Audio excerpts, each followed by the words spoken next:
এত ভেজাল আমরা পচবো না। বাচ্চারা হয় আমরা দুধ আর আমরা ইউজ করি টুথপেস্ট সকালে। যদি এটা ইমার্জেন্সি তোমরা সমস্যা, ভেজাল তো বাংলাদেশের জন্য এটা একটা নর্মাল জিনিস। বাচ্চার দুধ খাওয়াতে পারছি না।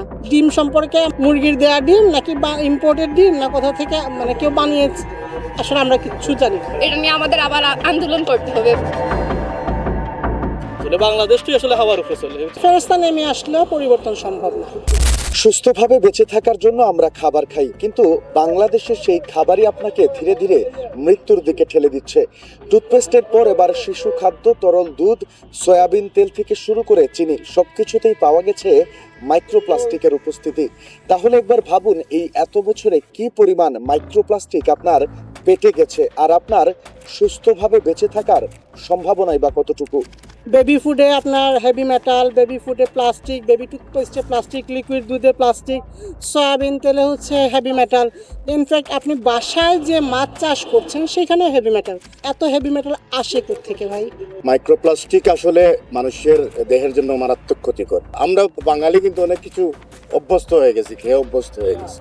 আমাদের যে পরবর্তী প্রজন্ম মাইক্রোপ্লাস্টিকে যারা আক্রান্ত হয়ে স্বাস্থ্য ঝুঁকিতে পড়লে আমাদের পরবর্তী প্রজন্ম নষ্ট হয়ে যাবে। এগুলোর জন্য তো ক্যান্সার হয়, শরীরে বিভিন্ন ক্ষতি হয়, ইটস নর্মাল। অ্যান্ড এটা শুধু আমরা নাই, ছোট ছোট বাচ্চারাও এটা জানে। আর যারা এগুলো করছে ওরা যদি এখন থেকে সতর্ক না হয় তাহলে ওদেরকে বেঁধে এগুলো ওদেরকে খাওয়ানো উচিত। বাচ্চার ডেভেলপমেন্টের জন্য সবচেয়ে গুরুত্বপূর্ণ হচ্ছে কি দুধ খাওয়াতে পারছি না। ডিম সম্পর্কে আমরা শিওর না আদৌ এটা কিসের ডিম, মুরগির দেয়া ডিম নাকি ইম্পোর্টেড ডিম না কোথা থেকে কেউ বানিয়েছে, আসলে আমরা কিচ্ছু জানি না। এত ভেজালের মতো মানুষ করে সার্ভাইভ করবে কেন? ঠিকই আছে তো, আমাদের তো কারো টানক নয় না। আমরা নিজের বিবেকের কাছেই তো আমরা জাগ্রত না যে আমার বাচ্চাকে এটা খাওয়ানো হচ্ছে, আমি সহ আরো 4 জন মানালাম নামি নাই। দুইটাতে আমরা ইমার্জেন্সি, দুইটা ইমার্জেন্সি তোমরা সমস্যা। আমরা টুথপেস্টও বেশি পাওয়া গেছে, এটা বেশি হাইলাইট আমি পাইছি। এখন পরবর্তী দেখা যায় দুধের মধ্যে পাওয়া গেছে যে দুধ আর মাইক্রো, এটা তো আমরা মেইন প্রবলেমটা তো ওটা।